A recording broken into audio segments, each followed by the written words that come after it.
ಗರುಡ ದೇವನೇ ಮುಖ್ಯ ದೈವವಾಗಿ ಆರಾಧಿಸಲ್ಪಡುವ ದೇವಾಲಯ. ಈ ದೇಗುಲದ ಹಿನ್ನೆಲೆ ಏನು ಅಂತ ಹೇಳಿದ್ರೆ, ಒಂದು ಸ್ಥಳದಲ್ಲಿ ಜಟಾಯು ಪ್ರಾಣ ಬಿಟ್ಟು ವಿಶಿಷ್ಟ ರೂಪವನ್ನ ಕಾಣಬಹುದು. ಗರುಡ ಪಕ್ಷಿಯು ಹಿಂದೂ ನಂಬಿಕೆಯ ಪ್ರಕಾರ ಪವಿತ್ರ ಸ್ಥಾನ ಪಡೆದಿರುವ ಪಕ್ಷಿಯಾಗಿದೆ. ತ್ರಿಮೂರ್ತಿಗಳಲ್ಲಿ ಒಬ್ಬನಾದ ಮಹಾವಿಷ್ಣುವಿನ ವಾಹನವಾಗಿ ಗರುಡ ದೇವನನ್ನ ಸಾಮಾನ್ಯವಾಗಿ ಗೌರವಿಸಲಾಗುತ್ತೆ. ಆದರೆ ಗರುಡ ದೇವನೇ ಮುಖ್ಯ ದೈವವಾಗಿ ಆರಾಧಿಸಲ್ಪಡುವ ದೇವಾಲಯಗಳು ಭಾರತದಲ್ಲಿ ಬಹುಶಃ ಎಲ್ಲೂ ಕೂಡ ಕಂಡುಬರುವುದಿಲ್ಲ. ಈ ದೇವಾಲಯದ ಬಗ್ಗೆ ನಾನು ತಿಳಿಸ್ಕೊಡ್ತೀನಿ ಅಶ್ವಮಂದಿರದಲ್ಲಿ. ನಾನು ಡೈನಾಪುರ್. ಕರ್ನಾಟಕ ರಾಜ್ಯದಲ್ಲಿ ಗರುಡ ಸ್ವಾಮಿಗೆಂದೇ ಮುಡಿಪಾದ ಅಪರೂಪದ ದೇವಾಲಯ ಹೊಂದಿರುವುದು ವಿಶೇಷ. ಇದೇ ಕೋಲದೇವಿಯ ಗರುಡ ಸ್ವಾಮಿಯ ದೇವಾಲಯ.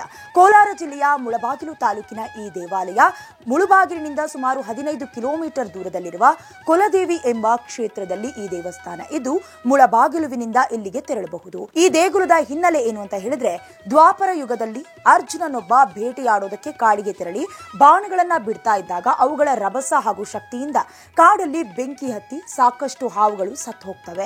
ಇದರಿಂದ ಅರ್ಜುನನಿಗೆ ಸರ್ಪದೋಷ ಉಂಟಾಗಿ ಅದರಿಂದ ಮುಕ್ತಿ ಪಡೆಯುವುದಕ್ಕೆ ಗರುಡನನ್ನ ಪೂಜಿಸಬೇಕು, ಪರಿಹಾರಗಳನ್ನಾಗಿ ಋಷಿ ಮುನಿಗಳು ಸಲಹೆಯನ್ನ ಕೊಡ್ತಾರೆ. ಹೀಗಾಗಿ ಅರ್ಜುನನೇ ಸ್ವತಃ ಪ್ರತಿಷ್ಠಾಪನೆ ಮಾಡಿದ ಗರುಡ ದೇವನಾದವನ್ನ ಕೇಳಿದ ಜಟಾಯು ತನ್ನ ಸಾಮರ್ಥ್ಯಕ್ಕೆ ಮೀರಿ ಸೀತೆಯನ್ನ ಕಾಪಾಡೋದಕ್ಕೆ ಪ್ರಯತ್ನಿಸಿತಾದ್ರೂ ರಾವಣನ ಖಡ್ಗದಿಂದ ಕೊಲ್ಲಲ್ಪಡುತ್ತೆ. ಹೀಗಾಗಿ ಈ ಸ್ಥಳಕ್ಕೆ ಕುಲದೇವಿ ಎಂಬ ಹೆಸರು ಬಂತು ಎನ್ನಲಾಗಿದೆ. ಅಲ್ಲದೆ ಈ ಒಂದು ಸ್ಥಳದಲ್ಲಿ ಜಟಾಯು ಪ್ರಾಣ ಬಿಟ್ಟು ವಿಷ್ಣುವಿನ ಕೃಪೆಗೆ ಪಾತ್ರವಾಗಿ ನಂತರ ಇದೇ ಸ್ಥಳದಲ್ಲಿ ಗರುಡ ದೇವರಾಗಿ ನಂಬಿಕೊಂಡು ಬರುವ ಭಕ್ತಾದಿಗಳ ಸಕಲ ಕಷ್ಟಗಳನ್ನ ದೂರ ಮಾಡುವ ದೈವವಾಗಿ ಪ್ರಖ್ಯಾತವಾಗಿದೆ. ಆ ದೇವಾಲಯದಲ್ಲಿ ಕೇವಲ ಗರುಡ ಸ್ವಾಮಿಯಲ್ಲದೆ ಆಂಜನೇಯನ ವಿಶಿಷ್ಟ ರೂಪವನ್ನ ಕಾಣಬಹುದು. ಅಲ್ಲದೆ ಇನ್ನೊಂದು ವಿಶೇಷ ಅಂದ್ರೆ, ಗರುಡ ಸ್ವಾಮಿಯು ಇಲ್ಲಿ ತನ್ನ ಹೆಗಲಿನ ಎರಡೂ ಬದಿಗಳಲ್ಲಿ ವಿಷ್ಣು